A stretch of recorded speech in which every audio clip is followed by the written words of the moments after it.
You're listening to the Educated Cowgirl Podcast, episode 23. Hey cowgirls and cowboys, welcome back to the podcast, and this one is a little different than my usual episodes, but still a very special one. If you followed the Educated Cowgirl on social media, you know that a few weeks ago I was honored to have my first interview where I was the one in the hot seat. I was invited onto the Fit for Halter podcast hosted by Amy Zabel. I had so much fun talking with her about why I started the podcast, what I've learned so far from my amazing guests, what my goals are for the show, and so much more. We also discussed some great insights about important topics in the horse industry. Amy was kind enough to send me the recording of the interview, and I thought because we talked about some great things, it would bring a lot of value to you to share that conversation and to learn more about my story and the story behind the podcast. If you didn't get a chance to listen to the episode on Amy's podcast, you can listen to it again here. But you should still check out the Fit for Halter podcast, as Amy has had some amazing guests who are so knowledgeable about the halter horse industry and more. I really hope to collaborate with her again by bringing her onto the show in the future to hear more about her story as an amateur halter exhibitor, podcast host, and discuss other topics that affect the industry. Nevertheless, without further ado, let's get into my conversation with Amy. Enjoy! Hey, and welcome to the Educated Cowgirl Podcast, hosted by yours truly. My name is Abby Carpenter, and I am a cowgirl and equestrian through and through. I started this podcast wanting to make more of an impact in the equine industry. That's why I am making it my mission to help promote the industry to the public through sharing my love for horses through education and bringing other experts and professionals onto the podcast with me to discuss important topics that impact the horse community. So whether you are a crazy horse lady like me, want to learn more about horses, or want to learn more about the industry, you've come to the right place. On this podcast, we will be talking about ownership, horsemanship, fitness, faith, breeds, and so much more. We believe that it doesn't matter what type of saddle you ride in or the breed of horse you may ride. We all contribute to this community to make it great, and that there is always something to learn from the back of your horse. So grab a coffee and get ready to take some notes, and let's get started. This is the Educated Cowgirl Podcast. Welcome to the Fit for Halter podcast. I'm excited to introduce to you Abby Carpenter. You're going to get to meet the person behind the Educated Cowgirl podcast. So Abby, why don't you start by telling us a little bit about yourself? Yeah, first of all, thank you so much for reaching out to me. I have been the interviewer for a while, but it's a little bit different being on this side of it. Like you said, my name is Abby Carpenter. I am from Franktown, Colorado. I have been riding horses for my entire life. I was lucky enough to be born into a horse family. Both my parents have horses in their blood too, from Arabians, quarter horses, thoroughbreds. They've done a lot of it. But I mostly showed in the quarter horse circuit as a youth in the hunter jumpers on the quarter horse circuit. And then I've competed in college on a horse judging team and with the IHSA team. And then I have a crazy college story, which I won't go into, but it's a really long story. Yeah, and I work full-time. My full-time job is for the Arabian Horse Association.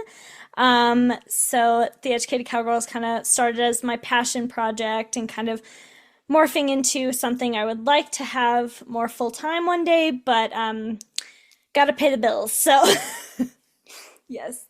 And pay for your horses, right? Yes, and pay for my horses, yes. Right. I know that you touched on it a little bit, but tell us more about the Educated Cowgirl. How did you come up with the name, and what does it mean to you? Yeah, so this is such a big question, but an important one. I think when I was thinking about my podcast before I even wrote my first episode. It was just an idea in my head that God put there. I knew I wanted the name to stand out and I would reflect what it would mean to people. And as I was brainstorming ideas and what I thought would make the biggest impact, I thought about how I love educating others, what it means to be a cowgirl in the equine and Western industries, and my education background. So I chose the Educated Cowgirl because I knew when people saw that name, they would not only get a sense of who I am as a host, but it would hopefully make them think about what that really means to them in the industry and showing how important education is in the industry. For me, being a cowgirl, I'm going to break it up a little bit, doesn't just mean someone who dresses in a cowboy hat, jeans, boots, and spurs. To me, a cowgirl is even if you ride English or saddle seat or whatever saddle you ride in. I've said this since I started. To me, an equestrian is a cowgirl and a cowgirl is an equestrian. So an educated cowgirl, and I'm going to pull from some of my guests who have also asked this question, is to make the industry better and to never think you know everything. To keep an open mind and always be willing to learn from other disciplines, other breeds, asking the right questions to get better yourself, and then working together as a community for the future generations of the industry. Wow, that's a lot. Yeah. I appreciate the amount of thought that you put into that and the level of importance that you place not only on education, because I think horse people in general, perhaps, are lifelong learners, maybe as a group. But I appreciate what you mentioned about really the inclusivity of cowgirl, and no matter what kind of discipline, just thinking about leveling the playing field of the horse industry and that we all can carry that title, so to speak. Yes, because another reason I started was I grew up with when YouTube was first starting out, and I always would see YouTube videos of English versus Western, and they would always be skewed more towards English is better or Western is better, and it kind of made this gap between everything, and so I want to help bridge that gap. So, yeah, I love it. That's yeah. awesome. So you talked a little bit about the purpose of your podcast. Do you have a specific audience that you're trying to target? Yeah, so when I was thinking through this question, when I'm trying to reach people with my podcast, it kind of ties into my why behind it. As I said, I was born and raised in the horse world, and I've always loved horses and the industry and being a part of all of it, from showing, teaching lessons, working shows and events, and being behind the scenes and more. So something I discovered over my life is that no matter what level you start at, we all join for the same reason, because we were bitten by the horse bug. Whether we were little girls or boys that petted a horse for the first time on a vacation or fell in love with horse movies, whatever, we all joined because we love horses. So my podcast, my reasons for starting it was to not only promote and advocate for bringing the community together, as I said, but to also create meaningful conversations and inspire change in the industry to make it better for those of us who are already involved with horses, but to help reach the general public as well, who they like horses, but want to learn more and find out how they can be involved themselves. And kind of, I know a lot of non-horse people, they'll say the fears of, oh, horses are too big, or they're scary, or they're wild. And I kind of want to educate them a little more and be like, okay, why do you have that fear though?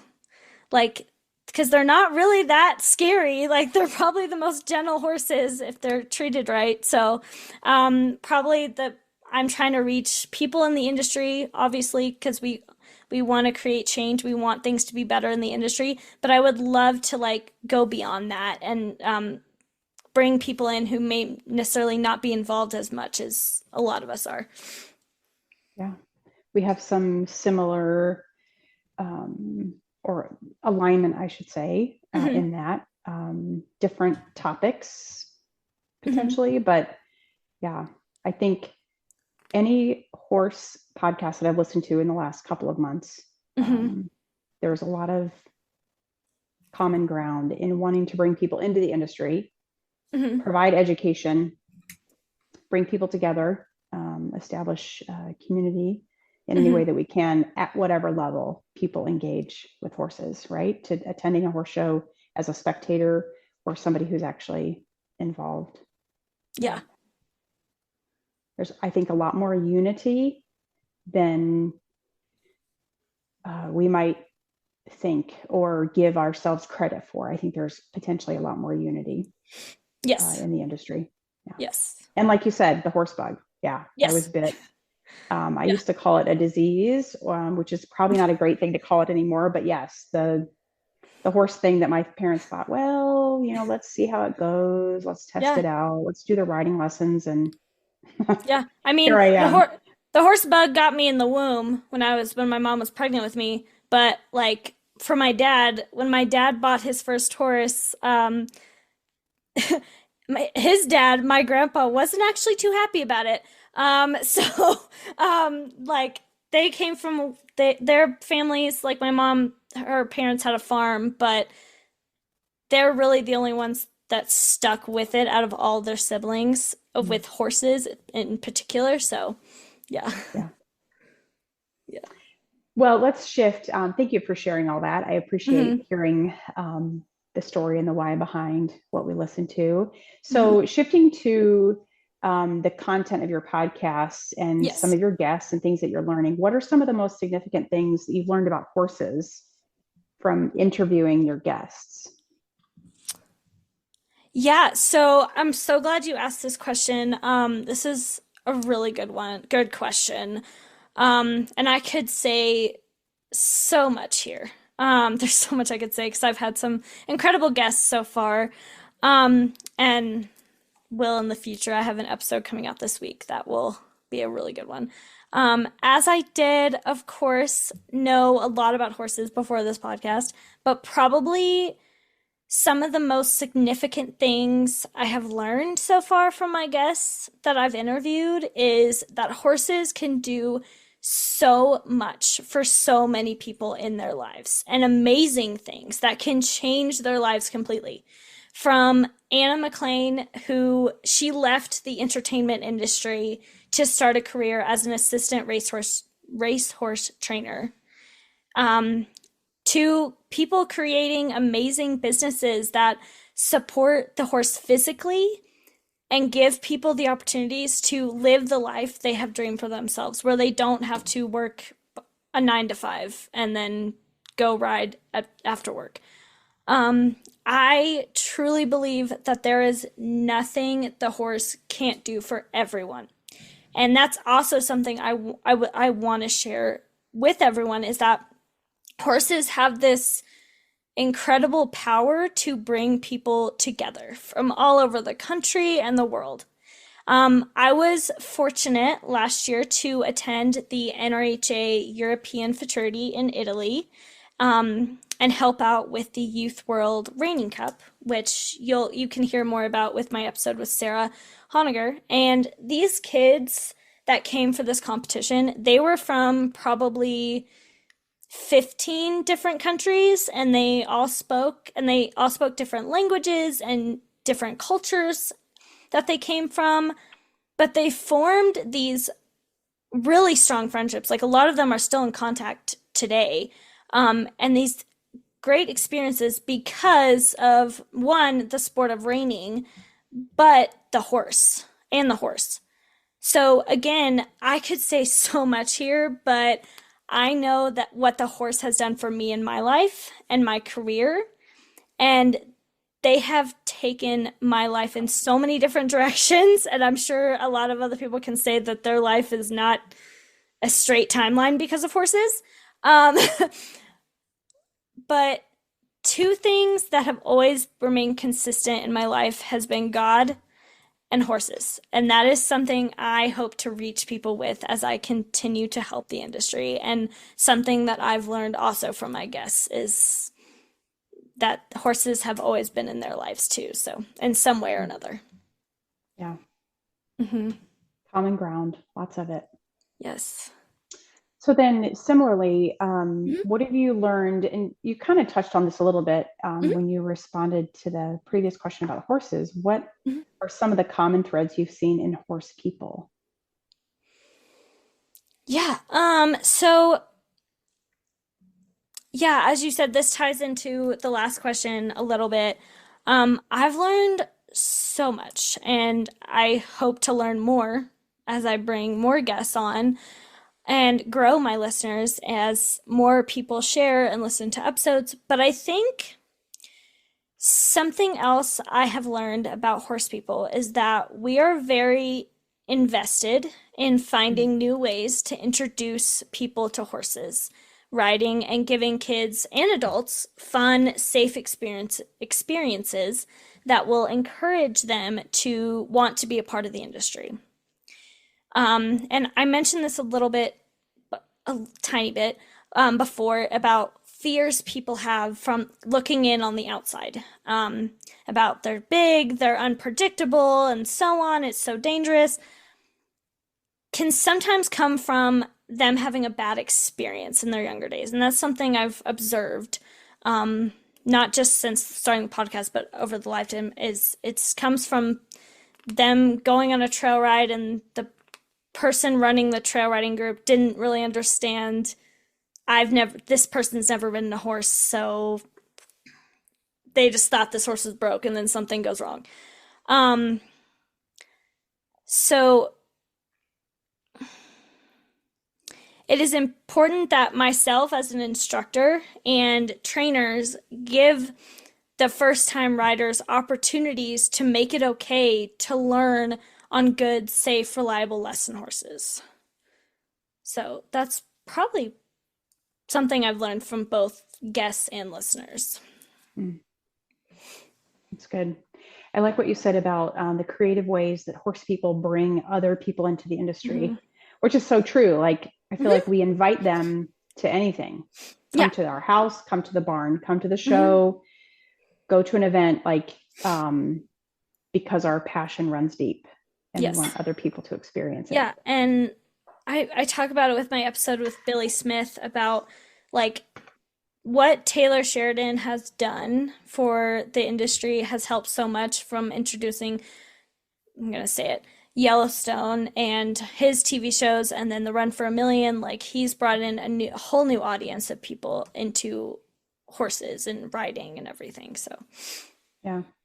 Something else I think about too is those of us who have day jobs that aren't in a barn or with horses, or even in the horse industry, like the difference between what I look like during the day at my day job versus how I look at night. Yeah. Two completely different animals. On the weekend when I'm at a horse show, it is a different ball game, and so uniquely different from an office environment that I feel like I've had coworkers and friends say, "Whoa, I didn't know that about you," which might be code for, "Wow, you needed a shower, you needed to brush your hair, you needed some clean clothes," all the above, right? But nice way of saying, "Whoo, that's different." But all that to say, I think you're right. Horsey folks liking to bring, or trying to bring, non-horsey folks into the environment, just to maybe diminish the fear or expose a family or a friend to horses and what we love to do. Yes. Yeah. So looking at your podcast, kind of the mechanics of that, how much time do you spend each week working on your podcast? Yeah, this one I had to think about a little bit because I'm not really good at keeping track of this kind of stuff.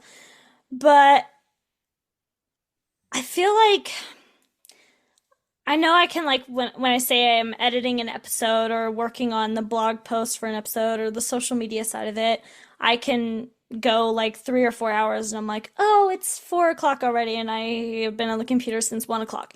Um, during like in one day during the week. However, when I think about each week, whether it's a week I release an episode or an off week, as I release bi-weekly, as I've told you, um, or I try the best I can to. When I'm brainstorming topics or writing down ideas or researching who I want to bring on next, there probably isn't a day that I'm not thinking about it. um, and creating little ideas. Like even if I don't have my computer, I'll like write it down in my notes on my phone, like ideas. And even if it's like right before I'm about to go to sleep or something I want to include on the prologue of an episode or something like that. And as I told you last week in our previous conversation, I only Mhm. want to provide my listeners with high quality topics and conversations that they can feel inspired by, that will encourage them and educate them about people I bring onto the show and what they can take from the episodes to help the horse community and bridge the gap, as I said, between disciplines and breeds and more. So yeah, there's always something in my brain about the podcast. Like, even if I'm doing my full time job, which for the record, I am very committed to. Uh, um, Fine but print. like, there's always something in the back of my brain that is about my podcast. Like, even if it's like just checking how many downloads I've gotten on my newest episode, or if I've checking on a social media post or whatever. There's always something going on about it. So in my Yeah, brain. yeah, I can relate to that. Yeah.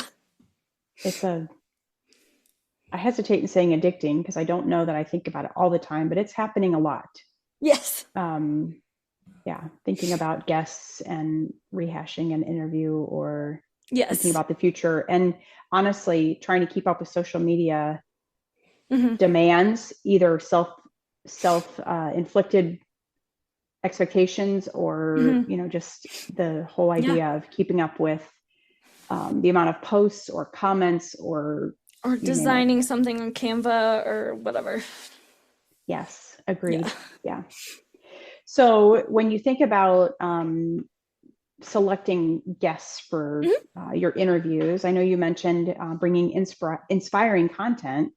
Mm-hmm. What's kind of the maybe a checklist that you might use for bringing guests on or topics even? Yeah. So I don't know if it's really a checklist, but I kind of as I told you, being a podcast host, I think is so cool and amazing because you have the ability to branch out and get out of your comfort zone and invite people onto the podcast that you want to talk to and learn from yourself. And those who I feel have made big strides in the industry already to make real change and want to give advice or help share what they have done and are continuing to do for the industry, but most importantly, the horse, because it all goes back to them. As far as coming up with episode topics, it's really from learning to be more observant. That's something that I'm always working on myself, is keeping my ears open, my eyes, and my mind to things going on around me that are relevant and important now that will impact the future generations of the industry. It's good.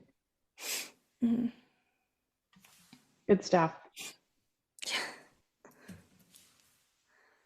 Yeah, there's. I don't necessarily think that deep when I'm I mean, thinking I about just, guests and topics. yeah, I I really just think appreciate that. about how they could relate to the message that I'm trying to showcase with my podcast and what I'm hoping to do with the industry and the impact that I can make and that they can make and we can make together. So, Yeah, I appreciate that. mhm. That's why I enjoy interacting with you, because I feel like that is happening naturally. Like you're good at that. It's what you think of, Thank and you. it's what you're good at. Um, Kind of a bigger question, Hmm. or Hmm. more of a global question. What are some of the biggest needs in the horse industry? Oh, this is again a question that there's so much here that because there's a lot of needs in the industry from participation to the economy, everything. And all of my guests so far have answered this question in their own way, not directly, but in their own way. Mhm. Um, but to me, some of the biggest needs in the industry is education, as I've said, and how we are presenting what we do in this world to the public and how we care and work with these amazing animals. I mean, I think a lot of the misinformation we see out there about certain disciplines and aspects of the industry come from people sharing something that they think is a fact, but they only really have half the story. So Mhm. then there's a miscommunication there, which then people only see one side. And unfortunately, sometimes it can be the negative side or one bad person, and it can turn people away from investigating further into the truth behind it and discovering for themselves what is actually going on. Like what, and if we can continue to work together, I think to think critically and creatively about the problems that, trust me, we are not, we, as you know, we are not blind to in this industry. We're not blind to the problems. Mhm. Um, but if we work together to find a solution to make that impact for the future and to help us do better next time or do better by the horse, that Mhm. is something that I think could be really helpful. Yeah, Yeah. it's good. Good stuff to think about. Um, on the flip side of that, Hmm. through your guests or just being a part of the horse industry, even in your day job, Hmm. what are some of the greatest improvements that you've seen in the industry? Yeah. So a lot of the biggest improvements that I've seen have been very public on social media.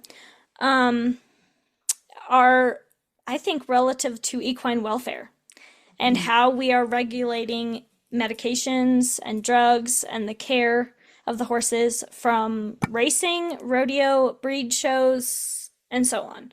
I mean, I know there is still a bit that might slip by, but I believe overall a majority of horse owners, trainers, and breeders love the horses they care for so much and only want what is best for their safety and well being that they're probably more strict about what goes into their horses' bodies than what the public may see on social media or read about in an article.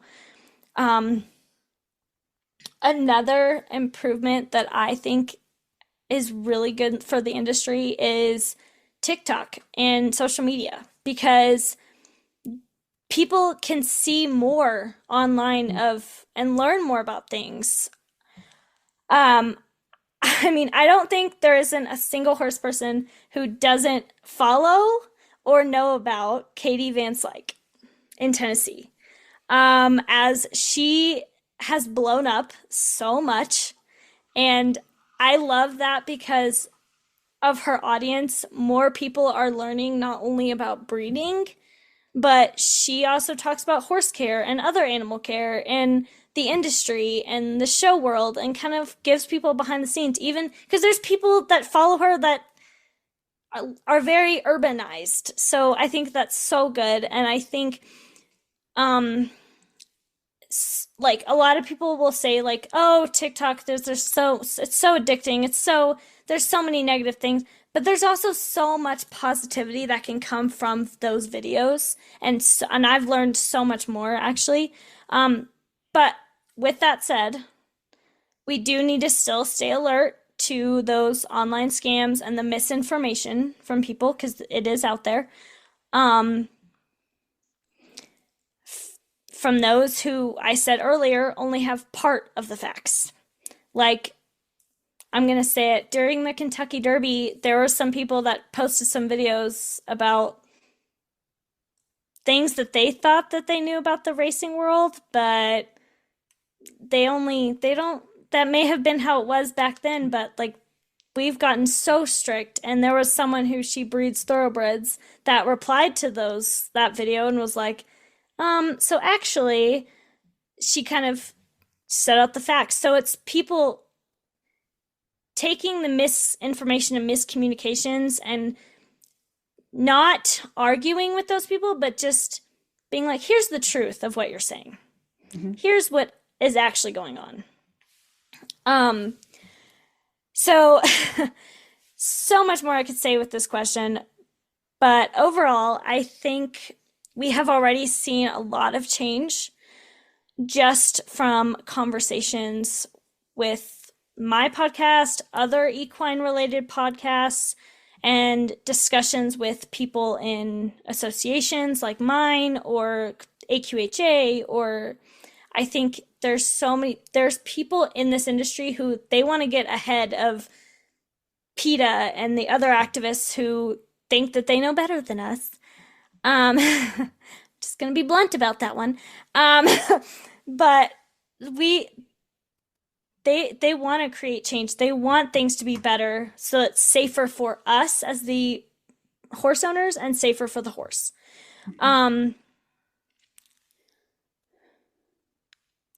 Like with your podcast with Halter, like you're educating people about halter classes and increasing awareness of that part of shows and breaking down those stereotypes. So I think there's so many improvements I've seen. Like people are becoming more creative, even with increasing participation at shows. Like with NRHA, they're having more incentives for youth to have a way to decrease their show bill for parents, and it's so great. Yeah, that's a good point. I don't know much about a lot of the associations that you're involved in or have experience with or have grown up really around, but I see a lot of clubs at the state level, regional level, who are really making an effort to engage with more people. Yes. By adjusting show bills, combining a breed show with an open show, promoting shows as no bling. I know Illinois Paint Horse Association has a show coming up that's a no bling show. So lowering the expectation for equipment, perhaps, to make an easier entry for somebody who wants to show at a breed level show. So it's a combination of open show and breed show where people can get a taste for that, meet some other folks. Yeah. So I see a lot of clubs doing that kind of thing. Yeah, it's good. Everybody wins in that situation. Yeah, because it all starts with those people with the club level shows, and I think a lot of people are intimidated to go a step beyond to the quarter horse circuits and the bigger, longer shows, because they're like, well, I can't afford it. I don't have the right horse. I don't have the right. I had so many secondhand show clothes as a kid. It's not even funny. I had a showmanship outfit that when my mom bought it at Texas State 4-H Horse Show, it was like dripping on me, and then she took it to the tailor, and there's always a way. If you want a show, there's always a way to do it. If you want a rodeo, there's a way to do that. It's anything. So Yeah. So tell us what your future plans are for the Educated Cowgirl.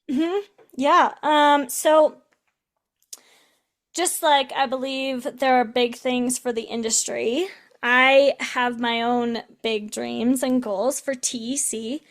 I hope to obviously continue to grow my listeners, grow my followers, have great guests, even more guests and everything, reach more people.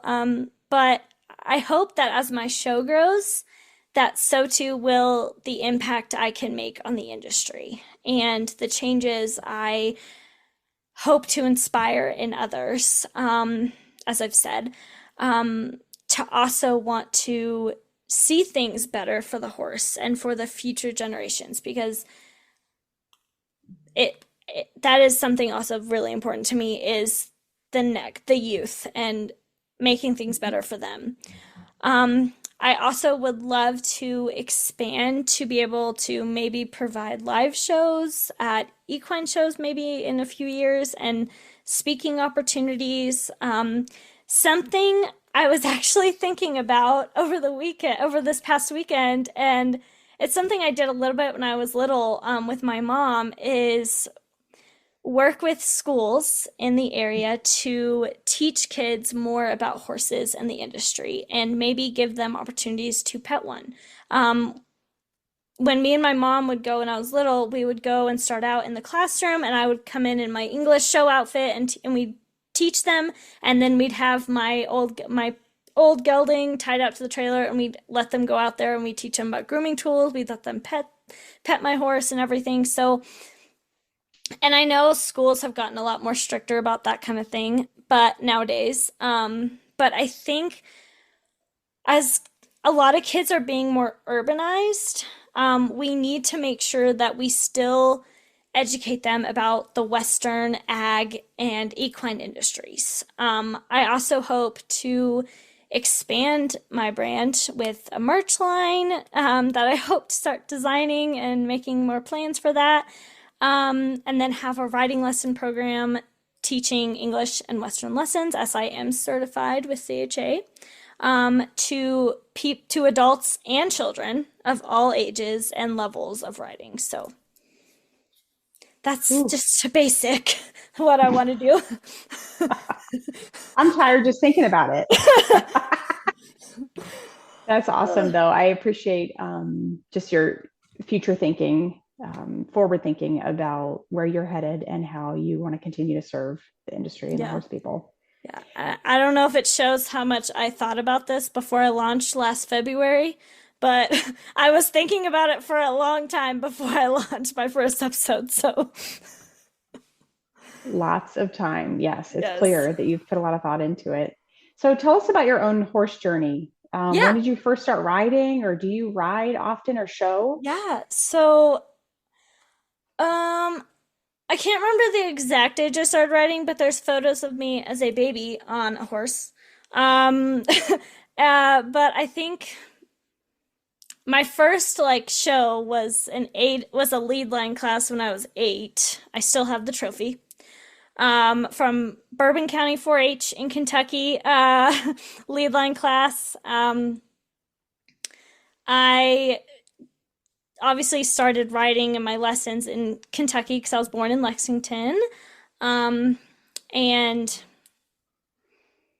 yeah, so I showed on just some small English shows in Kentucky. And then when I moved to Texas is when I started on the quarter horse circuit, started jumping. I'm not going to lie, the furthest Western I got as in my youth career was showmanship and halter.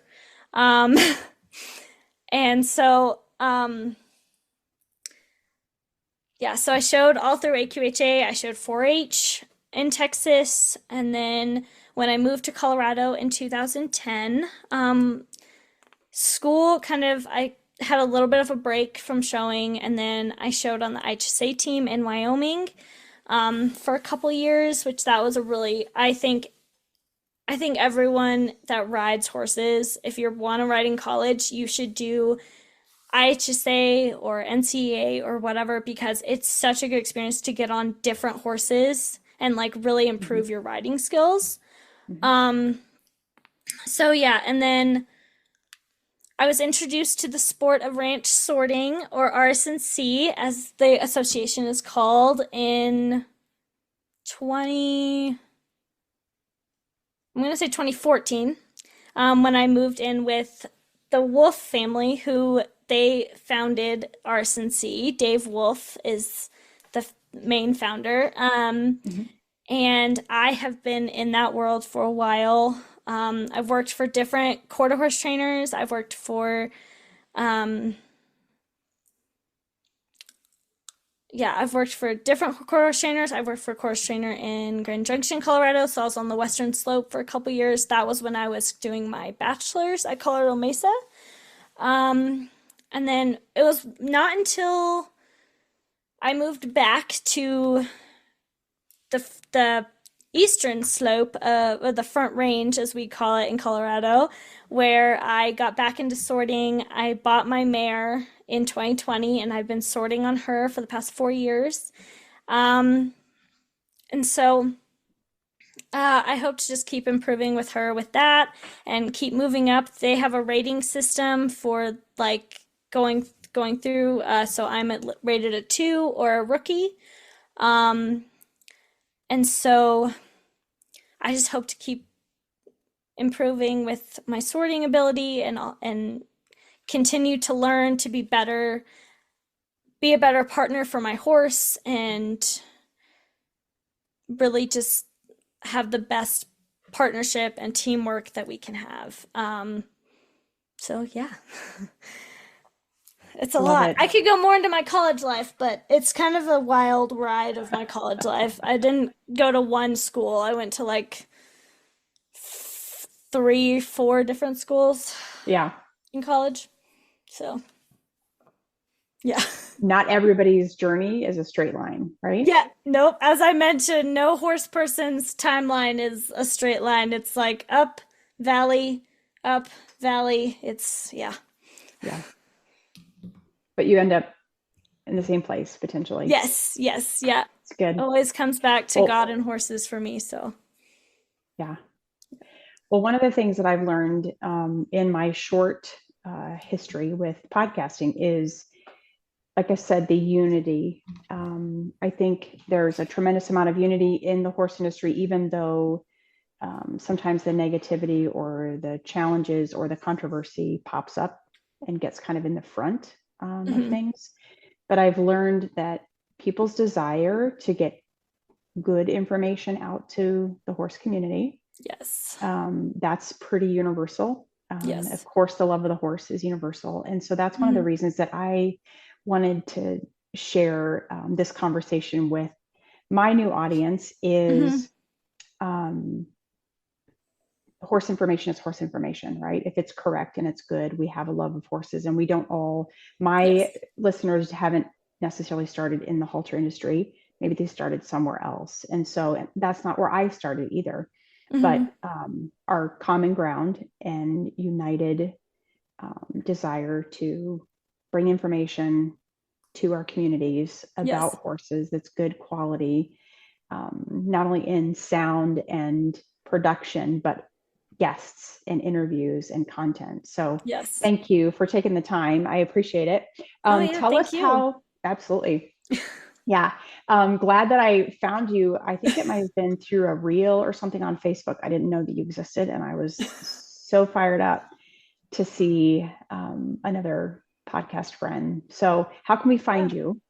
Yeah, How can we find the Educated so Cowgirl? yes. So I am on Facebook and Instagram at the Educated Cowgirl. I'm also on TikTok at the same, the Educated Cowgirl. I'm working on posting more there, but that comes with more learning video skills. And then I also have a website, theeducatedcowgirl.com. I post a blog post with each episode. So yes, so go there. You can read more information and then listen to the episode. It's all good, and see more pictures of my guests. So yeah. All right. Well, thanks for joining us. Appreciate your time and sharing your heart for the industry. Thank you so much for joining me for this episode of the Educated Cowgirl Podcast. I hope you enjoyed it, learned something new, and will come back for more. But for now, stay blessed and ride on, cowgirls.